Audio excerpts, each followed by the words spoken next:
Hi, everyone. My name is John Mancini. I'm from Vectra AI. I'm going to talk you through kind of cloud threats in 2023, really a year in review. To start things off, kind of what's the goal of this talk? Why kind of have this conversation? Why look back? In security, there's this concept of threat intelligence. It's about understanding what attackers did in the past and what they're currently doing in order to prepare for the future. A lot of things happened in 2023. There's an opportunity to look back and do that preparation for the future, to learn from mistakes and to really improve security as we operate going forward. So with that, I'm going to kind of give you a broad view in the numbers, and then I'm going to go into kind of two specific instances as it relates to cloud that really kind of exemplify the year and the things that we saw there. So first question, did cyber threat surface change in 2024? Today, is it a different cyber threat surface than it was before? The US dismantled Russia's most sophisticated malware. This is the snake malware, Trulia, Black Hat ransomware gang, a ransomware affiliate, was disrupted by the United States. And the FCC is now going to be blocking, according to at least legislation, they're going to be blocking swim swapping attacks. All signs of really forward progress for the defenders as it relates to security and security over kind of all aspects of an enterprise. But I can kind of quickly give you examples of counters to them. So SPR cyber attackers adopt tactics for initial cloud access. This is Midnight Blizzard being referenced here. These kind of Russian threat actors here have continued to innovate from SolarWinds to today. There continues to be these problems of kind of attackers progressing. Currently, that ransomware Black Cat conversation, and there's a few others, Lockbit is the other one that kind of got taken down. They are still active ultimately. And if they're not active by the name of Black Cat Alpha V, they're active in a different name. And this is kind of shown by the fact that there's currently a $15 million ransomware for this ransomware gang, or kind of ransomware provider who's attacked everything from networks to cloud. And FCC, this kind of idea of being able to protect SIM swapping, which is related to identities, being accessed ultimately through phishing. That legislation's in place. If you read kind of other people's perspectives on that efficacy of those laws, they're put into question. And this is kind of the dynamic of the year. Things changed, no question, but attackers changed with everything that the defenders did. And so it's a complicated year as a result in terms of what security is in 2024. Overall, it was a big year for attacks across the board. If you look at Google Trends, there was a 25% higher incident the term cybersecurity in the news than in years prior. And the kind of the headlines that came up showed up in every newspaper, related to every topic, spanning the gambit here. We saw talking about Midnight Blizzard. We saw ransomware actors being really evil, active in schools, active in hospitals. We saw attacks on the edge that led to attacks into the cloud. We saw attacks that targeted cloud infrastructure. We saw identity providers heavily scrutinized for their activities and how they were managing security. We saw direct attacks in AWS and Azure. We saw attackers leveraging living off the land techniques in the cloud, using OAuth apps or other Microsoft infrastructure. We saw massive data breaches that resulted in impact to kind of consumer data across the board related to data ultimately stored in the cloud at some level and from various different organizations. Now, this is kind of the headlines here, but the actual cost of any of those individual instances also increased through the year. It's a relatively small increase from 2022 to 2023. It was about a few percentage points in terms of increase here, similar to what it was in the year prior. But nonetheless, it did increase. That cost of damage here is now sitting at 4.45 million on average, but that can be highly variable depending on the organization you're looking at: healthcare, finance, pharmaceuticals, energy, industrial, any of those. There's a different really price point because it's highly variable ultimately in terms of these attackers and what they do. And what they do, it also increased. There was an increase in the MITRE attack framework. It went through two different revs, two different updates going into 2023 at now 14.1.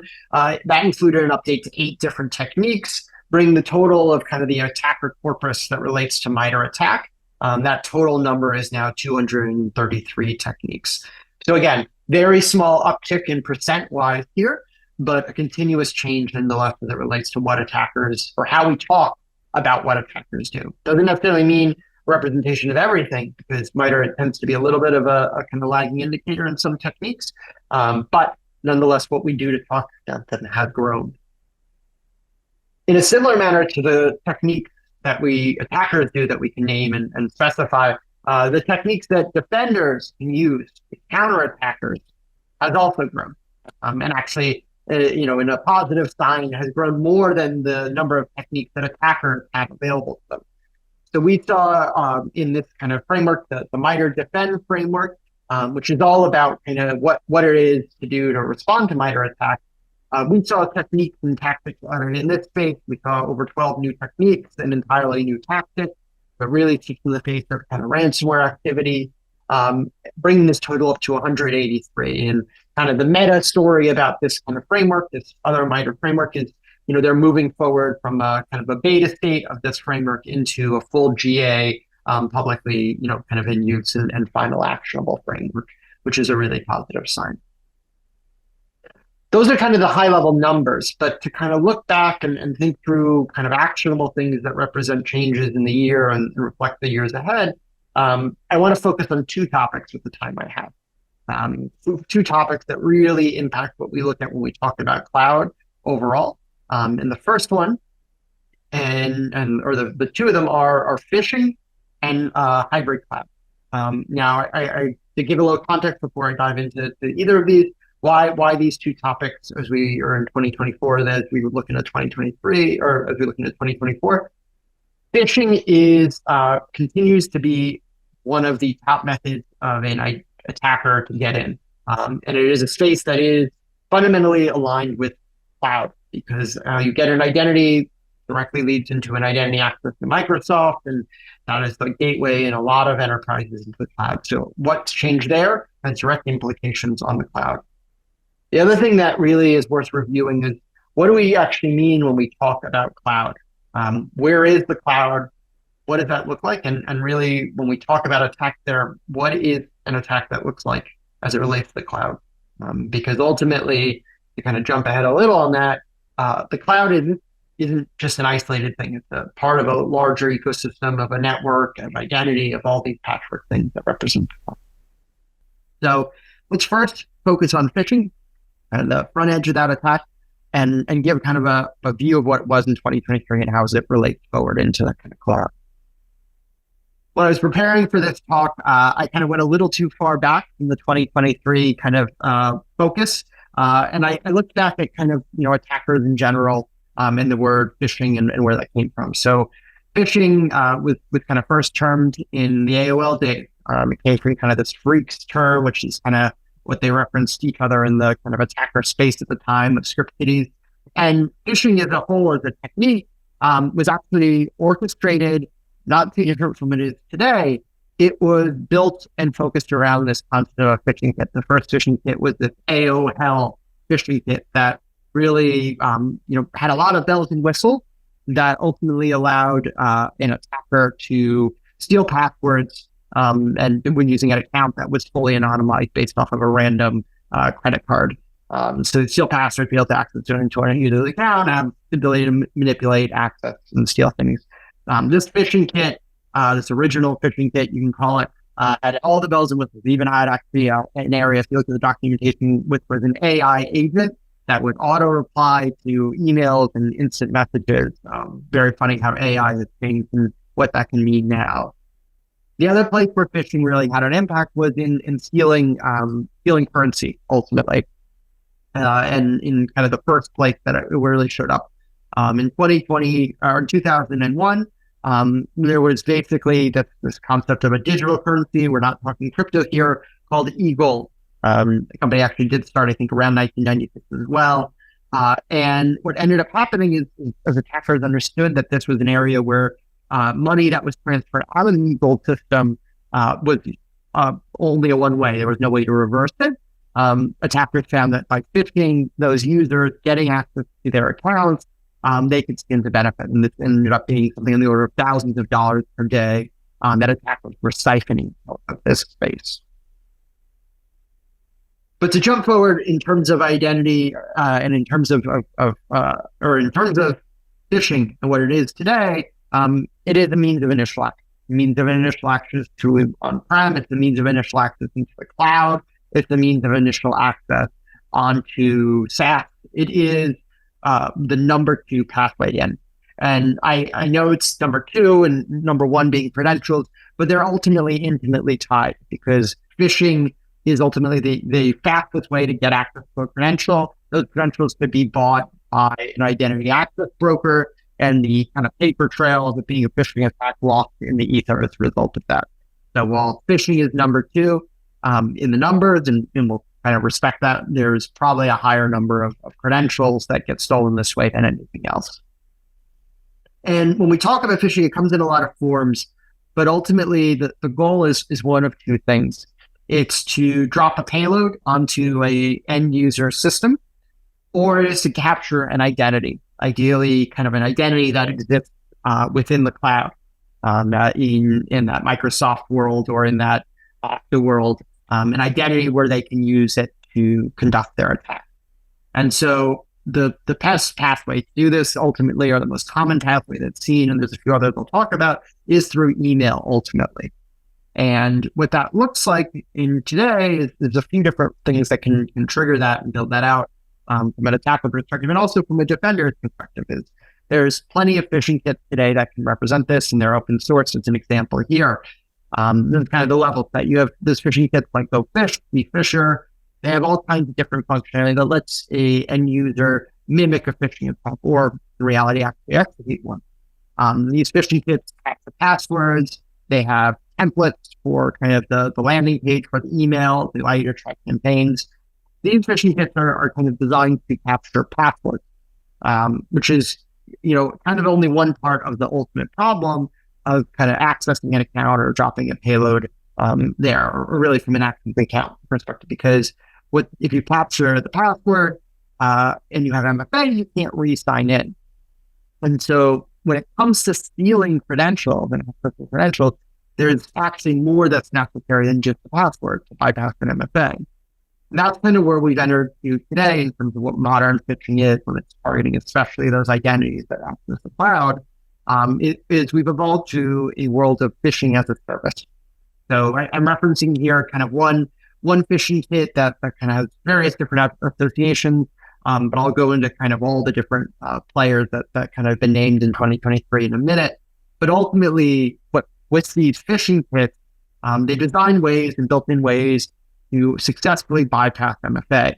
And that effective change of being able to bypass MFA comes with it a high value to attackers. And attackers have ultimately specialized their techniques in order to really make this super effective. That specialization has allowed them to demand money for it. So this kit, this product that is being sold, ultimately started off being licensed for $100. It's now at $300 with as kind of one of the reference article here, and it's been increased to $1,000 for premium users. So it's a real business that's built around these kits. And so what are you paying for when you do this? You're paying for the capabilities to reverse proxy connection. I'll show you kind of what that looks like. Automated setup, databases that are related to kind of known bot checks, so known ability to kind of bypass things like email gateways or identify when those could be in play. And the ability to manage this fully remotely with a mobile phone where the actual person running the phishing attack isn't hands-on with any actual infrastructure. They're all on their phone doing things that actually are very minimal in terms of technical skill to execute. From a defender perspective, what this looks like is it still starts off with just the standard, hey, an email lands in someone's mailbox with a file that needs to be opened. You click to open it. No file actually in the email, just a link to a share somewhere. The user clicks that email, and there may be an identification of that bot by that bot and a tracker, and says, okay, redirect this, HRF redirect this to a different destination. But the other option is that, and this is part of that paid service aspect, is that a CAPTCHA can be promoted in front of the CAPTCHA does things that enable the attacker to kind of bypass some of the detection that happens by those kind of email gateways from links. And that perhaps also gives an authority feel. It feels real. Perhaps isn't going to be used by an attacker. It's something that has to be only done by a legit website.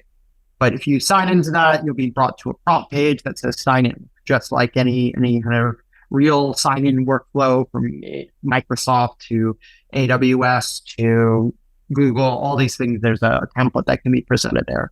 And this is really where things get interesting, because at that point, what's actually happening is that user is clicking and is interacting with a phishing site at that point. When they see that, input your credentials, they are not interacting with the target website. And that phishing site is, though, not just an end state, it is proxying the connection to the target website. So what that means is that the actual things like a prompt for MFA can get captured by the phishing website, then to the user on a different web page, where then the user puts in that MFA, the attacker authenticates, captures the token that then allows the user to interact, and then is able to now have a fully authenticated session with an identity, essentially letting them bypass MFA. Now, there's things that attacker has to do to maintain persistence, register a device, add some sort of federation, all kinds of things here. But ultimately, they now have, for at least a period of time, full access to anything that identity has access to without needing MFA to be consented for or anything like that, fully bypassing that preventing of control. And I talked about kind of one ticket in detail here, but what you're looking at here is kind of a list on the left-hand side: Storm 101, Greatness, Wellness, and Evil Proxy. There's a whole lot of these kits that are out there on the market for attackers because of the value they provide. It's ultimately a business of specialization that enables them to move these types of attacks forward at a massive scale with high effectiveness. The video that you're seeing on your screen that I'm playing is related to Evil Proxy. It's related to their documentation of how to use this system and how to kind of work with it. And ultimately, this tracks at something on the order of 1 million per month impact of attempts per month from this Evil Proxy. As a product person, this is a great interface. It has all the information you'd want, all the details you'd want, because ultimately they're in the business of selling successful attacks, and so they build their products with that in mind. Now, talking about 2023, it's hard not to also talk about kind of the underlying things that also changed in the technology space that have impact on phishing today. And one of the big ones is this idea of large language models, LLMs. This is ChatGPT, kind of as you can see there. And what it does ultimately from an attack perspective is it removes any barrier whatsoever in the attacker presenting compelling and correct language in their phishing emails, in their redirect websites, in any of their interactions, frankly, with defenders. There's no longer the misspelling that is going to be the key giveaway in an email, because those emails now, this option from the attacker side to be crafted very carefully, very correctly, thanks to the use of AI. And we know that's not the only place where AI is in play. Deepfakes is the other big one that is an opportunity from both a voice or an audio or a video perspective. So you're seeing a clip I took from the New York Times where basically deepfakes are being used to replace real actors' faces with other people, fake swapping effectively. And this changes the landscape for attackers, and we saw it in 2023 already, that there was an instance of an attacker basically posing through a deepfake as the CFO, asked for $25 million to be transferred. This all happened over video. The defender believed it. The person that they were talking to believed it because they saw the voice in the video of someone they knew, and that resulted in the damage happening. And so it's a one-off instance, not a reflection of an overall trend, but it's a reflection of what is the opportunity for attackers because of what AI can do at this point. Now, just very briefly, kind of at Vectra, kind of the organization that I work for, we see these attacks a lot. And that's part of where this kind of threat intel exercise come from, or where we saw attacks in the cloud and where we saw things active. And so this just very briefly is an example of attack that we saw related to these phishing kits, because ultimately, once an attacker signs in, That cloud access in a lot of places will first hit Microsoft 365 before it considers potentially interacting with other cloud applications. And so there is plenty of opportunities, even when prevention fails to detect this type of behavior. I think that's the big takeaway, I would say, as it relates to this and kind of things to consider outside of the preventive controls, like adding additional conditional access policies or FIDO tokens. My second topic I want to review is the hybrid cloud in general. And when we talk about cloud security, it's good to level set on what we're talking about when we talk about that. And so the place I want to start with is really with kind of Gartner reports as it relates to cloud growth overall.